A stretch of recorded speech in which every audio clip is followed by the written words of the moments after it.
On December 21st, 1968, the countdown to one of the greatest moments in exploration began. The first manned lunar flight, Apollo 8, was scheduled to fly 230,000 miles out into space, orbit the moon 10 times, and return home. For the first time in history, humans were poised to head away from Earth and venture out to another world. It took a lot of guts, it took a lot of nerve to do Apollo 8. It really was a gutsy mission. The biggest thing about Apollo 8 that I was impressed with was that the country let us do it. It showed the real capability of this country, the real willingness of this country to do things which were forward-reaching and took some nerve to do. We knew that the Russians were hell-bent to do the same thing, and by golly, we were going to get there first. But I really didn't think they'd get them back. I just didn't see how they could. Everything was for the first time, everything. While everyone knew the stakes were high, few realized the full level of risk NASA was assuming on Apollo 8. Even its flight operations director privately set the chance of a safe return at just 50%. Across the country, Americans watched in awe as Apollo 8 set out on man's first journey to the moon. It was all there in our emotions as they took off. It was a combination of concern for their safety and knowing that this was this great pioneering venture. Roll pitch program. Roger. Mark, Bird 1 Charlie, Apollo 8. It was an event beyond all other events.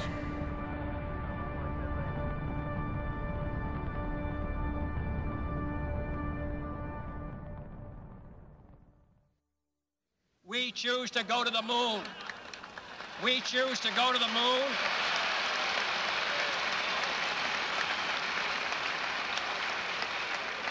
We choose to go to the moon in this decade and do the other things, not because they are easy, but because they are hard. Because that goal will serve to organize and measure the best of our energies and skills. Because that challenge is one that we're willing to accept, one we are unwilling to postpone, and one we intend to win. In 1962, when President John F. Kennedy committed the United States to sending men to the moon before the end of the decade, NASA was already struggling to catch up with its counterpart in the Soviet Union. Encouraged by Kremlin leaders to create high-profile missions, the Soviets had awed the world time and again with their achievements in space. The first satellite, the first man in orbit, the first long-duration flight, the first dual capsule flights, the first woman in space, the first spacewalk. In the eyes of the world, through the mid-1960s, the Soviets were the leaders in space exploration. NASA wanted to beat the Russians. That's what this program was about, to show the world that the American system and the American way of doing things could do great things, and that was as much a public relations goal as an engineering goal. To move ahead of the Russians and land a man on the moon, NASA launched the ambitious Apollo program. But by 1968, after a series of technical setbacks, the program had slipped far behind schedule. With the Soviets pushing towards a lunar flight before the end of the year, NASA managers gambled on a daring move to put the Apollo program back on track. A risky mission to orbit the moon. And we have goal coming up on the 5-minute mark in the count. 6.5 years ago, John F. Kennedy set this nation on a course toward the moon. This morning, 3 Americans, Frank Borman, Jim Lovell, and William Anders, are on the verge of making man's first journey to the moon. 9. We have ignition sequence start. The engines are armed. 4, 3, 2, 1, 0.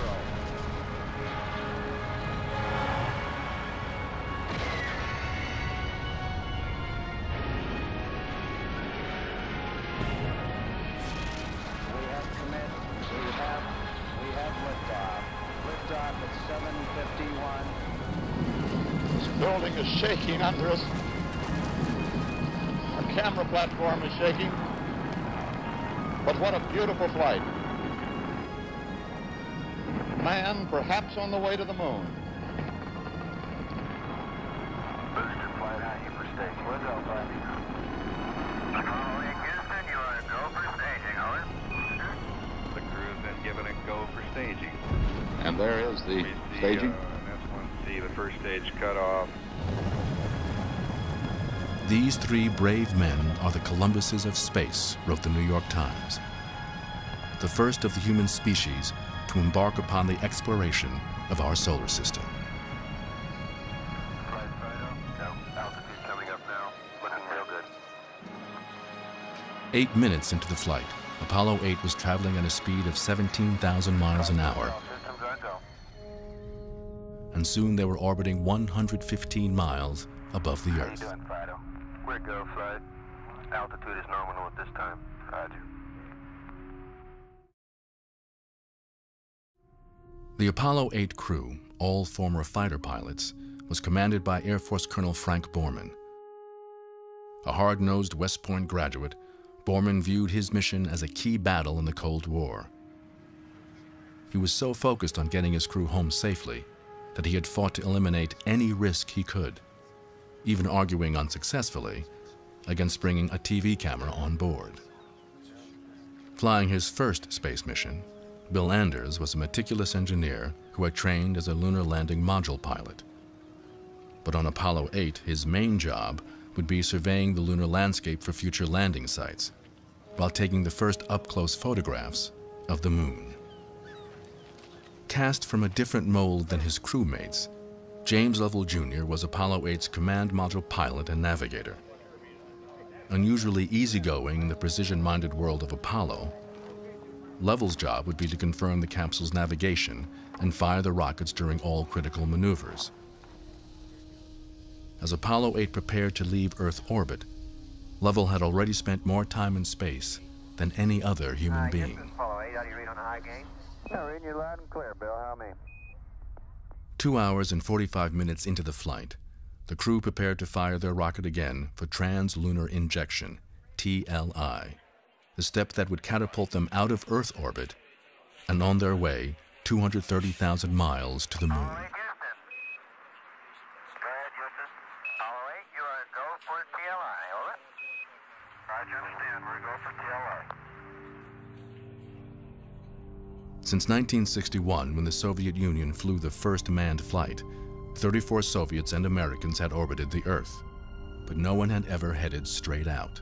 The farthest that any astronauts had ever gone from the surface of the Earth was 850 miles on one of the Gemini flights. That is about like looking at a peach and skimming the fuzz on the surface of a peach. We're talking about a much bigger step. Apollo 8, you're looking good. Roger. The engine on the third stage lights up, and they can feel themselves accelerating out of Earth orbit. And within minutes, they are farther from the Earth than anybody has ever been before, and they're going farther, and they're going faster. And on the computer readout, you can see the velocity galloping upwards. Flight Fido, no, altitude coming up now. Looking real good. Flight booster, we have static data. They're getting up to 25,000 miles an hour, which is what it takes to get you out of the Earth's gravitational well and onto a path for the moon. Apollo 8, Houston, trajectory and guidance look good, over. We're predicting cutoff 2:55:58, and it looks exactly nominal here. Roger, Apollo 8, good here. As Apollo 8 embarked upon their 6-day mission, they left behind a deeply troubled planet.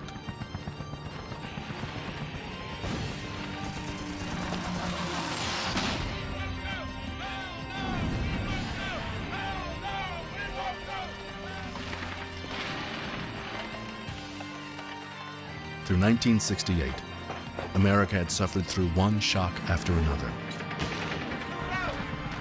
The escalating war in Vietnam, and the rise of anti-war protests at home.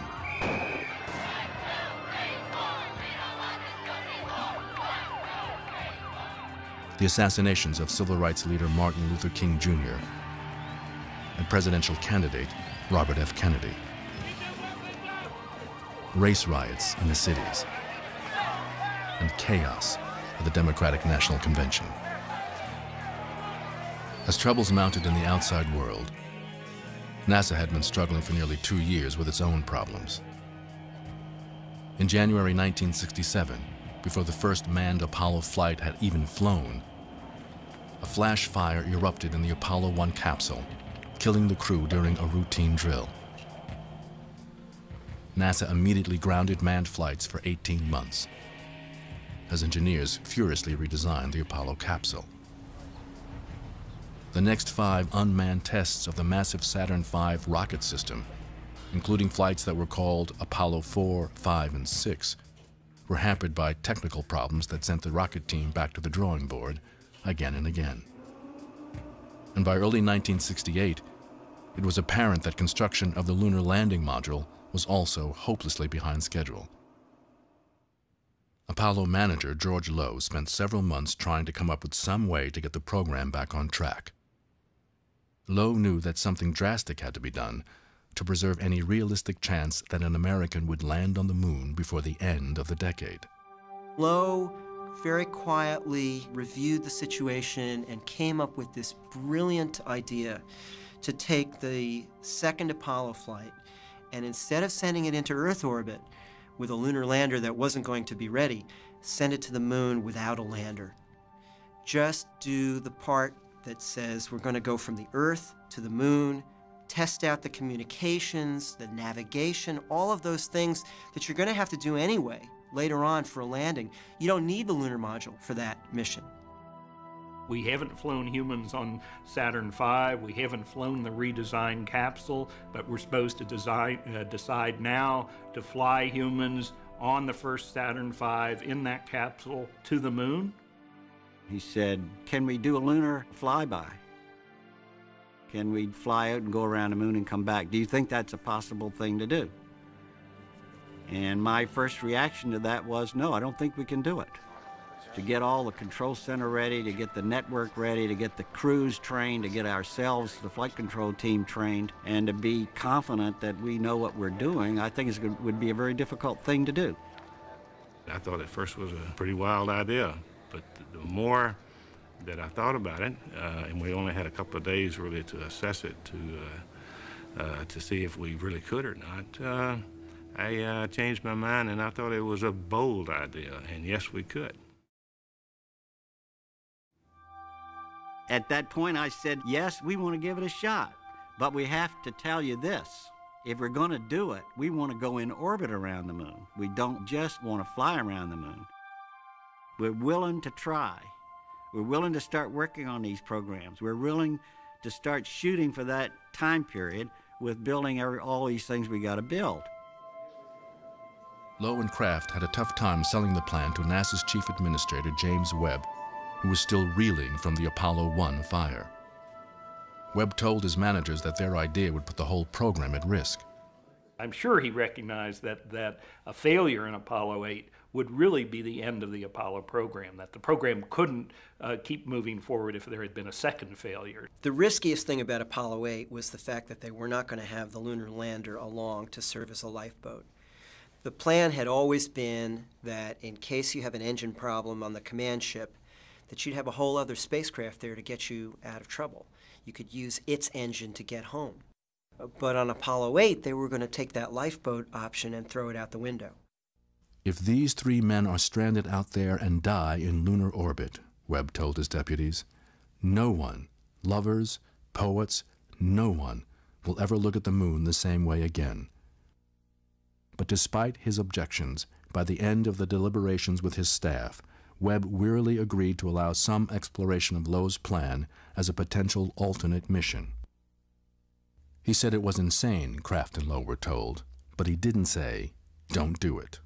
The whole thing just clicked into place. It was like perhaps it had been out of focus if I had thought about it, but the Apollo 8 decision was the gate opener to the landing.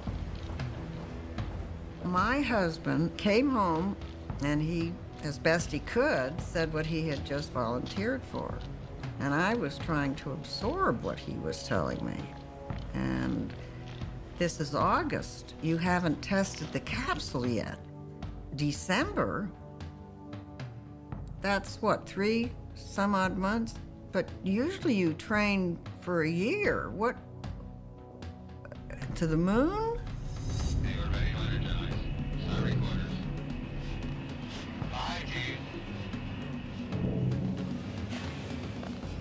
For 4 months, the flight crew of Apollo 8 and their ground crew trained relentlessly, working with a whole new mission plan and pushing to develop all the technical skills required by the new flight. It compressed everything that we were doing. It compressed building the software and the computers to go to the moon. It compressed measuring the instrumentation we had to look at the spacecraft when we were going to the moon. And we convinced ourselves, okay, we're now ready to go. We think we can do the flight control. We think we can do the computers. We're satisfied the spacecraft's going to work. So let's get ready and go. While NASA pushed to get ready for Apollo 8, the Soviets were busy preparing for their own lunar mission. In mid-September, they sent a capsule looping around the moon, carrying turtles, mealworms, and a life-sized mannequin. Then in mid-November, Zond 6 carried another payload around the moon. Knowing that the Russians had a brief window to launch a lunar flight in early December, Americans sensed that the race to the moon was coming down to the wire. NASA's worst fears were realized when the CIA sent word in late November that a Soviet rocket capable of carrying 2 men was moving into launch position. Just a month before Apollo 8, it looked like the Soviets would outmaneuver the Americans once again. People in our country were convinced that we would be the first to land on the moon because they were used to the fact that we were always the first. The first. What no one outside the Soviet leadership knew was that both unmanned Zond flights in the fall had problems during re-entry that would have killed a cosmonaut. In the upper reaches of the Soviet government, a heated debate was underway over whether or not to risk sending men on a December flight to the moon. We could have done it 6 months earlier. 2 of the crews had passed all the tests and trials. Certainly it was only the indecisiveness of our chief designer at the time, Vasily Pavlovich Mishin, that caused us to fall behind in this program. As NASA managers held their breath, the window for a Soviet launch came and went. Soviet leaders were ultimately unwilling to risk a crew without another test flight. While the Apollo 8 astronauts made final preparations for their flight at Cape Canaveral, their wives were left in Houston, caring for their families on their own. I would say they were probably gone 6 days out of every week. We had to fend for ourselves. I mean, we didn't expect them to worry about us, and I would say that we probably kept many things of the family to ourselves. As much as I tried to hide my fears, even from myself, it was not easy on any of us, and it wasn't easy on our children, especially the older children, who understood what was happening. We'd say how proud we were, how confident we were, and then I'd go back in the house and kick a door in. I mean, I thought, they're rushing it, they're leapfrogging, they're too anxious to get it going, and I just sort of figured maybe you'd better face up to that and give it some thought and stop living in this cocoon, because this time it's not just another test flight. We thought, we're in this is our life, we're military wives, we're not trained for this, but this is the kind of life we live. And there were other wives in other parts of our country at that time who were wives of people missing in action in Vietnam, who were wives of fighter pilots fighting in Vietnam, and that's what our role would have been had it not been this. As the training for the new mission progressed, Frank Borman was approached by Deke Slayton about his next flight. With all the changes in the flight schedule, it now looked as if Apollo 11 would be the first attempt at a lunar landing. In the typical crew rotation, that assignment would fall to Apollo 8's backups, Neil Armstrong, Buzz Aldrin, and either Fred Hayes or Mike Collins. In this case, though, Slayton wanted to give Apollo 11 to Borman with his crew intact. But without consulting Lovell and Anders, Borman cut off the discussion. For the sake of his family, he told Slayton, if he could get Apollo 8 home safely, it would be his last flight.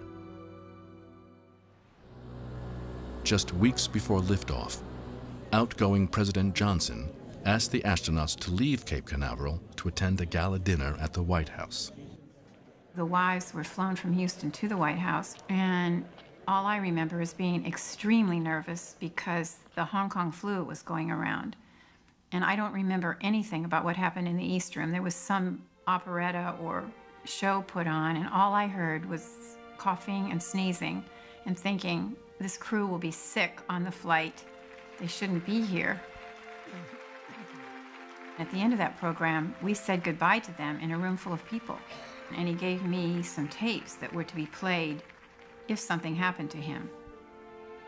And I think we were very aware when we said goodbye that this could be goodbye.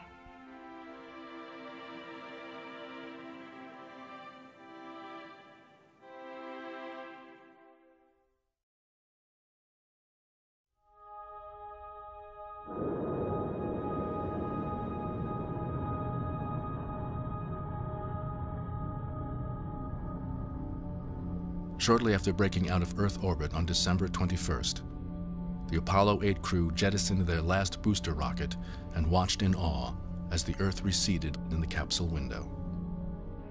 I can see most of South America, all the way up through Central America, the Yucatan, and the peninsula of Florida.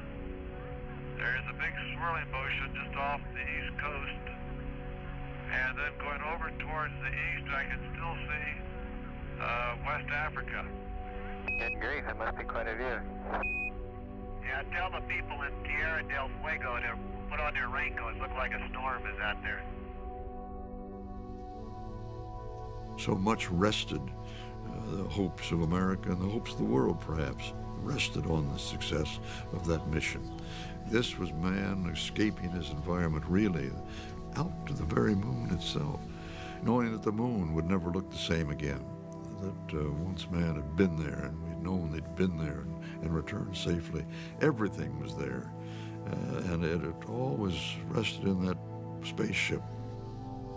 11 hours into the flight, with another 2.5 days to go before they reached the moon, Frank Borman was the first scheduled for sleep. But before he turned in, the crew had one crucial maneuver to perform, a short test of the only remaining engine, the Service Propulsion System, or SPS. At the moon, it would have to slow the command module enough to allow it to drop into lunar orbit. After orbiting the moon 10 times, the SPS would have to burn again to send the crew home. 2, 1, march. Houston, Apollo 8. Go ahead. Roger, the burn time was... Initial readings showed that the SPS test looked good. For a couple of restless hours, Borman tossed and turned in a hammock below the seats, struggling with nausea.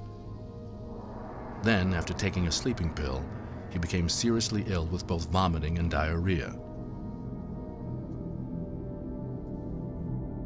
When doctors in Mission Control learned of Borman's condition, they immediately suspected a virus in the capsule.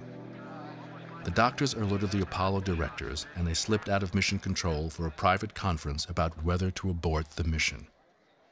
While they were absent, Mission Control was jolted by more bad news. Closer analysis of the SPS test showed a slight malfunction. We fired this engine, which was a confidence burn. It was intended to give us confidence that this engine, which we were counting on at the moon, was going to be all right. Lo and behold, the engine didn't behave properly. So we were sitting here looking at that stuck with oh my God, is this engine not working right? Does this mean we cannot go all the way to the moon and put the vehicle in orbit?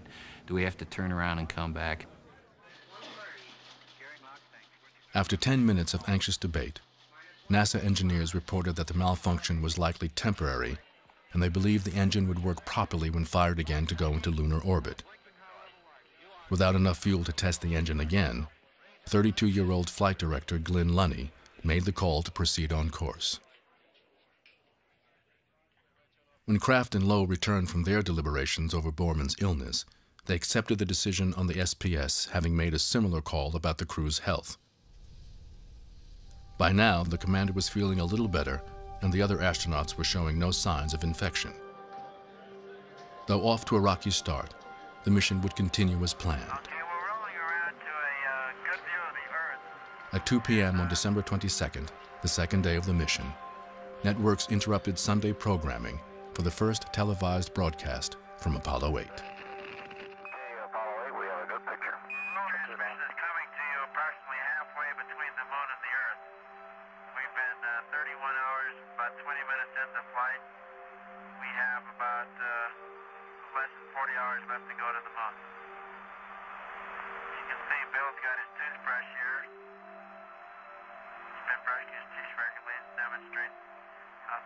The broadcast was supposed to provide an unprecedented view of the entire Earth, but lens problems made that impossible.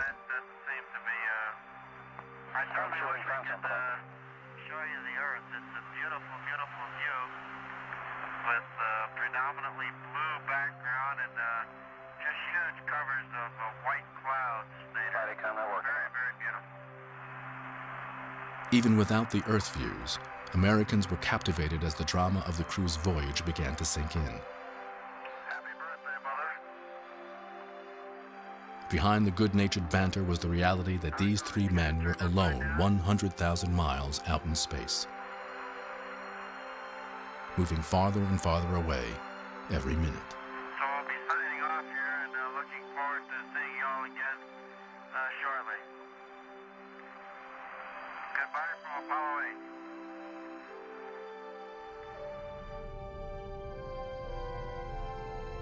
At 2:30 in the afternoon, Houston time, on December 23rd, the third day of the mission, the crew of Apollo 8 crossed the gravitational divide.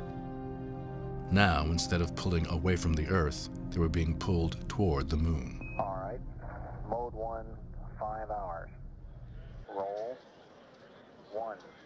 Roger. The new attitude for the mode 1, 5 hour and mode 15 minutes are... 12 and a half hours later, tension filled the air as the astronauts prepared to fire the SPS engine. If all went well, it would slow the capsule just enough to safely enter lunar orbit. The crucial maneuver would take place on the far side of the moon, out of radio contact with the Earth. 50 seconds away from time of LOS now. Our distance away from the moon, 460 nautical miles. The moon is moving along in its orbit at thousands of miles an hour. It's 2,100 miles across. You're trying to zip ahead of the leading edge of the moon, whip around the back side, fire your engine, and go into orbit just 69 miles above the surface. You know, 69 miles out of 230,000 miles doesn't leave you a lot of room for error. 1 minute to LOS, all systems go. The backup crews and nearly every flight controller gathered in the control room. Current altitude away from the moon, 377 nautical miles. At 3:59 a.m. Houston time, the spacecraft curved behind the moon.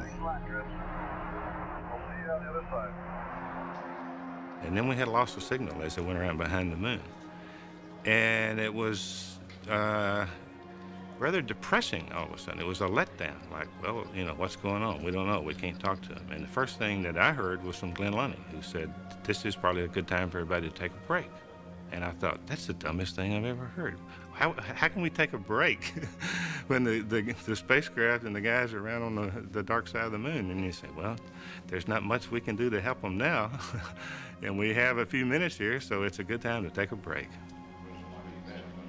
If the burn went well, Apollo 8 would reappear in 36 minutes.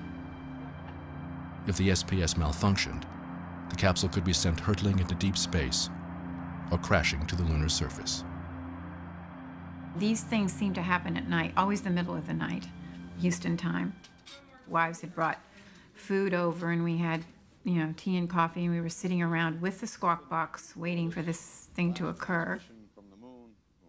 My children were all upstairs asleep. I knew I had the full responsibility of them, and so I did worry, but I tried to not think beyond that because it was such a huge step for the U.S., for the world, for mankind. It really was. 10 minutes after losing communication with Earth, Jim Lovell fired the SPS engine. With the command module traveling backwards, the SPS burned for 4 minutes to slow the capsule into lunar orbit roughly 70 miles above the moon's surface. In mission control, everyone tried to remain calm as they watched the minutes tick away. As they were coming around behind the moon, I had set up 2 countdown clocks, one if the burn was not successful and one if it was. Apollo 8, Houston. Apollo 8, Houston. Houston, Apollo 8, over. Hello, Apollo 8. Well, we've got it. Apollo 8 now in lunar orbit. There's a cheer in this room. This is Apollo Control, Houston. Switching now to the voice of Jim Lovell. And then, when we heard from the crew, within a second of the time that we expected to for a nominal burn, it was one of the happiest moments of my life. We've been working for 6 or 7 years to accomplish this, and there we were. We were in lunar orbit. Apollo 8, Houston, roger. The burn on time. Burn time of 4:06.5. The SPS had fired perfectly. It was 4 a.m. on December 24th, 1968, and for the first time, human eyes looked down on the far side of the moon.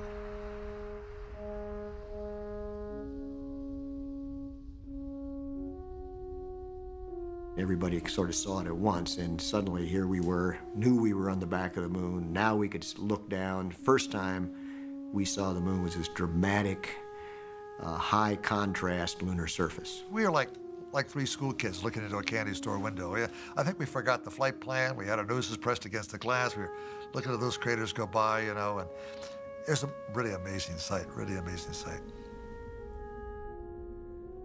Apollo 8 would orbit the moon 10 times over the next 20 hours. While the ground crew tracked the gravitational influences on their spacecraft, the astronauts were busy surveying for future landing sites.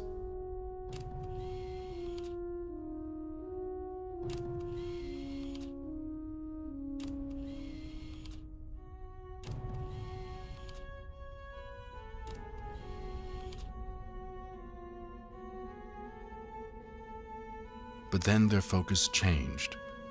After traveling nearly 250,000 miles to explore the moon, the astronauts unexpectedly found themselves gazing back at the Earth, captivated by their own home planet. The moon was a terribly distraught landscape. It was the most awe-inspiring moment of the flight when we looked up and there, coming over the lunar horizon, was the Earth. It was the only object in the universe that had any color to it, basically blue with white clouds, and everything that we held dear was back there. It was a long way away. Oh my God, look at that picture over there. Wow, is that pretty. Anders clicked off a black and white shot, and then Lovell gave him the color roll. He slapped that on the back of the Hasselblad camera, and he took the picture that became probably the most famous picture of the decade, if not one of the most famous of the century, of the Earth rising beyond the moon. That is still the picture that really sums up the electrifying experience of that flight. That here were human beings who had taken a monumental step away from home. And Anders came to the realization, even during the flight, my God, we've come all this way to study the moon, and it's really the sight of the Earth that has had the most impact. It's almost as if we're discovering the Earth for the first time. That blue disk out there in space, floating alone in the darkness, the utter black of space. it reflected the brilliance of life itself on our planet, and brought to mind all of the wonders of our life here, and also said to us, how is it possible for humans to live on this incredible island and live in enmity instead of an understanding of the brotherhood of all of us there alone together in the universe. It was a powerful moment.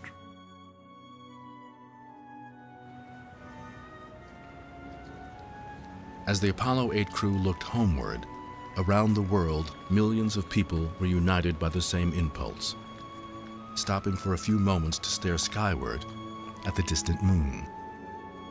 It was Christmas Eve. I got in the car and I was driving home, and there was the moon. It was just absolutely beautiful. I looked at it and I'm, oh my Lord, they are there. I mean, it was, you know, to look up at the moon and say, my husband is going around that moon at this moment.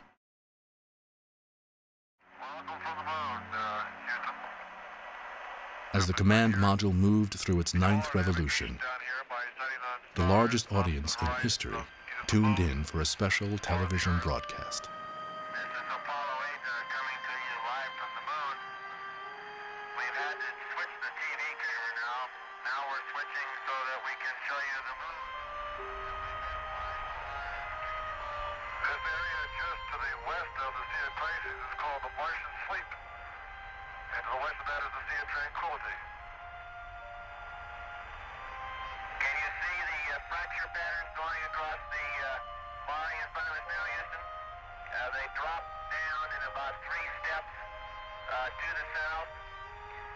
For 20 minutes, the astronauts cataloged the mountains and craters they were passing over. Then, as they approached the moon's dark side, they began to read a passage they had selected from the Bible's book of Genesis, the creation story.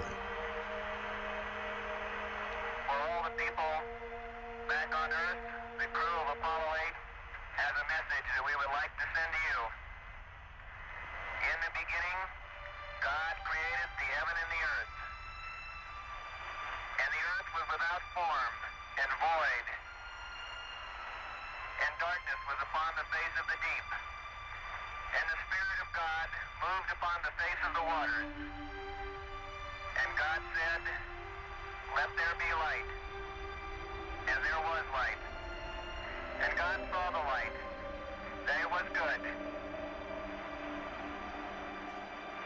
And God called the light day, and the darkness he called night, and the evening and the morning were the first day. The thing about Apollo that sets it apart from every other event in the history of exploration is that human beings could share in the event as it was happening. We felt the awe and the wonder that these 3 men were experiencing so far from their home planet. Look at the step we were taking.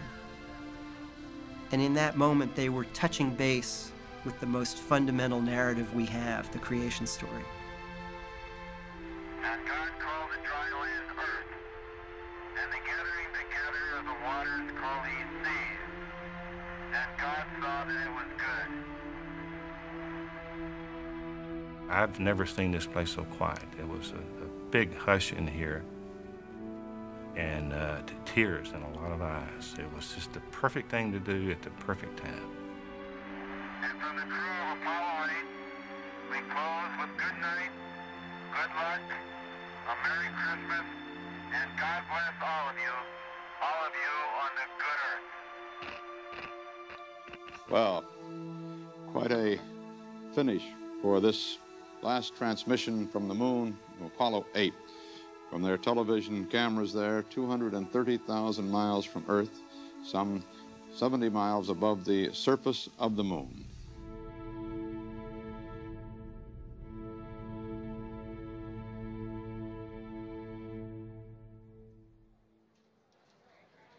Chris came by one night. I said, hey, Chris, you know, I'd really appreciate it if you'd level with me. I really, really want to know what you think their chances are of getting home. I really want to know. So he sat there with me and he pondered and he said, "You really mean that, don't you?" And I said, "Yes, and you know I do. I really want to know." And he said, "Okay, how's 50-50? I said, "Good. That suits me fine." After 4 days in space and 19 hours orbiting the moon, the astronauts were exhausted and ready to head home. With the capsule facing forward, they would fire the SPS engine again on the moon's far side to gain enough speed to break out of lunar orbit. Stow all the cameras, stow everything. Because this burn will be a bang. Get the whole damn thing in ship shape. Because now she's going to take us home. And we're just minutes now from the most critical maneuver that Frank Borman, Jim Lovell, and Bill Anders have yet to perform on this historic flight of Apollo 8. This was it. This was the one that had to go. Firing their SPS. This had to work or we'd lost those astronauts and the Apollo 8 mission. We knew that they had to get this burn to get out of orbit. Otherwise, they'd still be there. So it was tense, and it was one of the more critical steps, and we knew the consequences.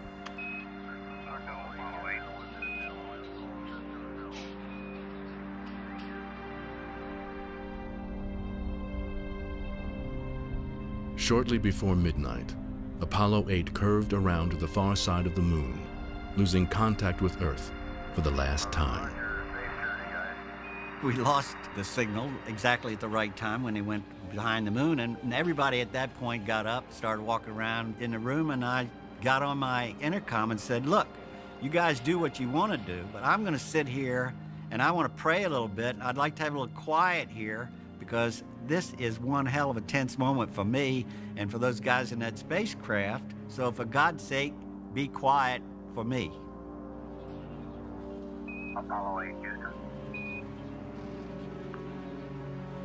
Apollo 8, Houston. And there was just dead silence. I mean, you really could have heard a pin drop. No one was breathing. No one was moving and waiting to hear something, because all you heard was Mission Control saying Apollo 8. You know, it was a one-way transmission. Apollo 8, nothing, nothing, nothing, nothing, nothing. Apollo 8, Houston. Apollo 8, Houston.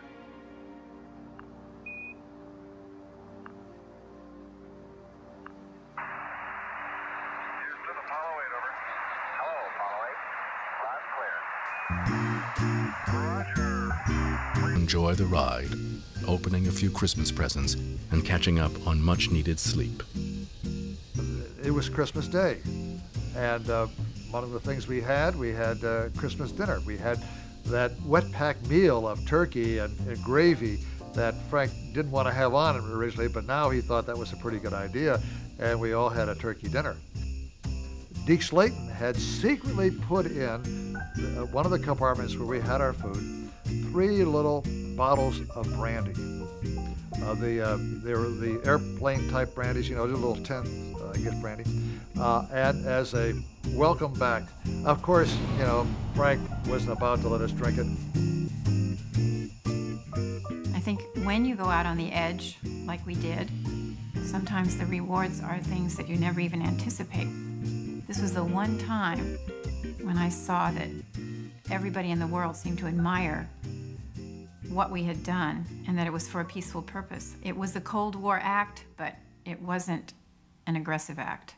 You know, Apollo was an adventure that wasn't just on the scale of a nation trying to do something great, but really all of humanity trying to take a giant leap forward. The impact of seeing the Earth as a planet, as a very small, very distant, and apparently to the astronauts, fragile-looking ball in the blackness of space. That is a moment that ranks up there with any in the human species. Okay, now we're coming up on the view. We really want you to see it, the view of the Earth.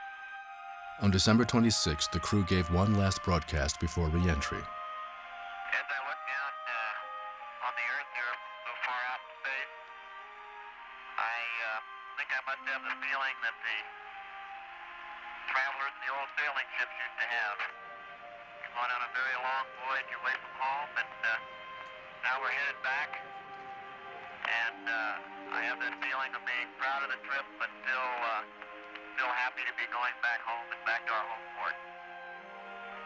Roger, Bill. We should be glad to get you back, too. Oh, until then, I guess this is the Apollo 8 crew signing off, and we'll see you back on that good Earth very soon. The flight of Apollo 8 is nearing its end.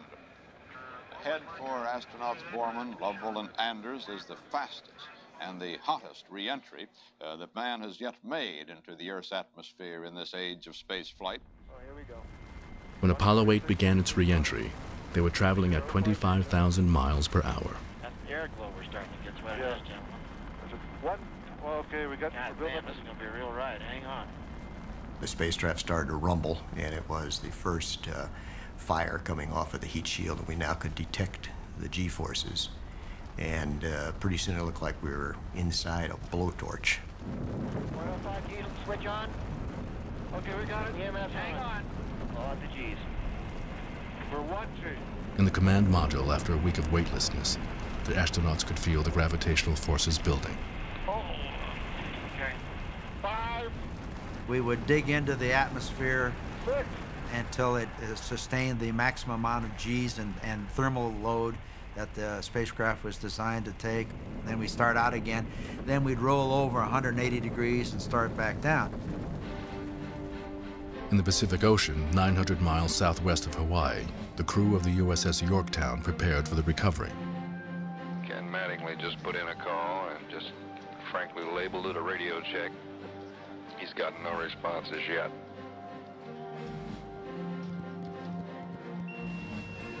In the pre-dawn darkness, it would be impossible for TV cameras to pick up the descending spacecraft.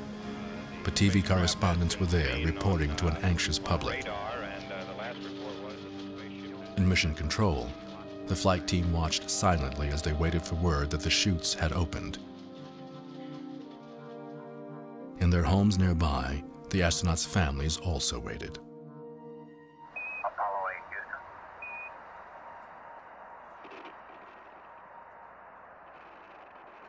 Apollo 8,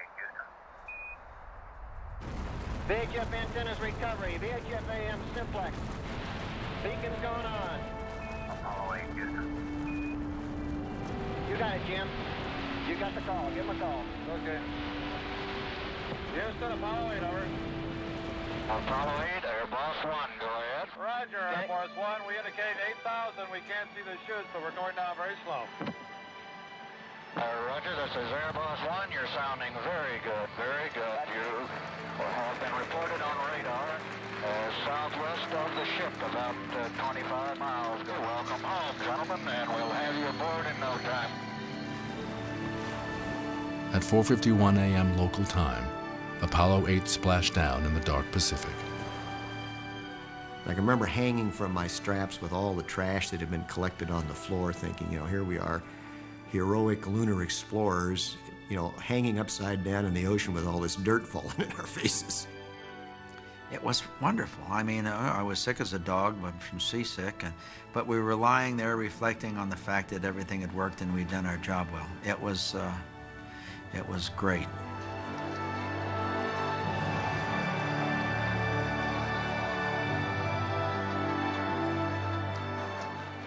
In Houston and around the country, there was a sense of relief and celebration unlike any mission before.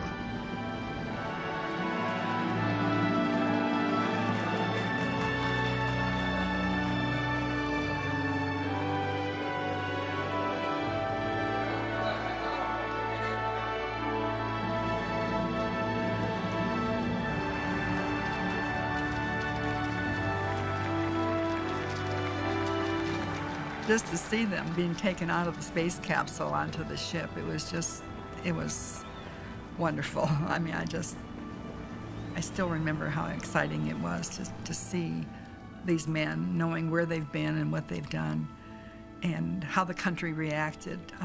I don't think it impacted on me until they came back. I was just so shocked that they really were heroes, so to speak, and I never thought of it that way to start with, but they really were.